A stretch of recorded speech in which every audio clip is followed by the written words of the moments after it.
welcome back to part 3 of Yoga for Men, Man Moves on Your Total Gym. We are going to go through our final flow, and this flow can be combined with part 1, part 2, and part 3. And then you can mix and match and create your own flows, or just keep it very simple and do these flows. So they will enhance your performance in all that you do, plus it'll help to keep your stress levels down, decrease the tension, prepare you for your next workout, and prevent injury. So Mark is going to take you through a nice little flow on your total gym. Again, same level on your total gym. We're using a medium level. You can adjust it to accommodate your flexibility. So Mark's going to start facing away. Yeah, sometimes this can be a little tricky. So I sit on the bottom base of the glide board. 1 foot out, 1 foot is going to go right where the base is here. And I just push myself out so I can get both feet on and extend my legs. Perfect. So remember, you have to adjust that according to your flexibility. So now as he reaches up, he really elongates through the side muscles. He's using your breath. Are you breathing? Yes, I think. I have to remind him. So he folds forward, he lengthens through, he lets his chin tuck towards his chest, pulling his navel away from his thighs, and then he can just move the glide board in and out to kind of relax the spine, kind of open it up. Each time, just take that breath. Allow the breath to move you more every time that you move that glide board. And then right from here, the next move, he takes it into a figure 4 stretch. So the leg comes across, and again, he can hold on to one arm, opposite arm onto the glide board for stability, other hand onto the same knee. And he just moved the glide board in and out. I think this is such a nice piece right here, right? It helps. Yeah, the deeper the glide board goes down, the deeper the stretch. So I can definitely feel that, and I can kind of monitor, how far I want to take the stretch. So it's nice to have the glide board and the maneuverability that it has. Right.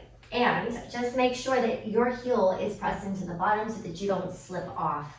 That's why I think that's a very important piece. So now right from here, he's taking that same leg to the outside of the glide board, and he's just going to lift up through the spine as he rotates out and around, looking towards the back vertical column.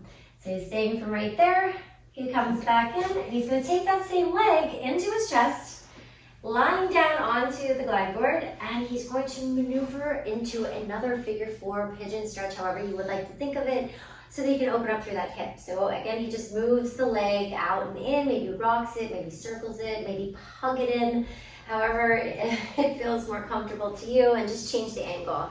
He'll bring the leg back down, so both legs are there, a big sit up, his arms reach up, and guess what? It's time to repeat on the other side. So he folds back over, going through this for the second round. He lengthens through the spine. He moves the glide board in and out to get that nice movement and opening of the lower back, pulling the navel away. He sits up nice and tall, and then he takes that leg into figure 4. Again, he finds that position, holding on, bracing himself with one hand on the glide board, anchoring down, the other arm onto the knee, moving the glide board in and out, finding that range of motion that works for you. And each time you do this, obviously it's going to get a little bit more into the stretch, so you really want to use that glide board to help accommodate you. The foot goes to the floor, and he takes it into the other move where we sit up and twist. So as he does this, he's lifting up the spine even more, opening up through the vertebra, rotating around it. And then he takes that same leg, and he lies right back down into that supine position, hugging it into him. So he can hug it there. He can take the foot with the opposite hand and just find that figure 4 pigeon stretch, maybe rocking it from side to side.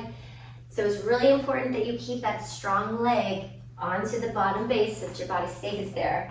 And then he just pushes the leg into his chest, brings it back down, a big sit up, and again, he can continue to move in and out and repeat that whole cycle. What do you think? Well, it felt really good. Like I said, the glide board having the maneuverability that it provides definitely gives me control over the range of motion that I want and how deep of a stretch that I want. I've had some injuries with my groin before playing hockey, so being able to do pure performance type stretches are really helpful because it really works the outside of the hip, and also having the hamstring stretch always helps because a lot of injuries are caused by tight hamstrings. So good set of movements. It's a good way to do yoga, and especially for someone like me who's a little bit tighter and maybe a little more reluctant to getting fully involved in yoga. So thank you. And I did not tell him to say that. So he is speaking truly to you to let you know that this is real. Like, you really want to incorporate flexibility. It is like the icing, the cherry on the top of the cake to really bring your entire workout and put it to that optimal level that you can perform at. So incorporate these moves, whether it's called yoga or a stretch flow, you got this, and you got the Total Gym, and you got some great movements that you can put into your routine. So be sure to check out the blog, get all of the information, bring it out, that inner warrior in you, and we'll see you next time.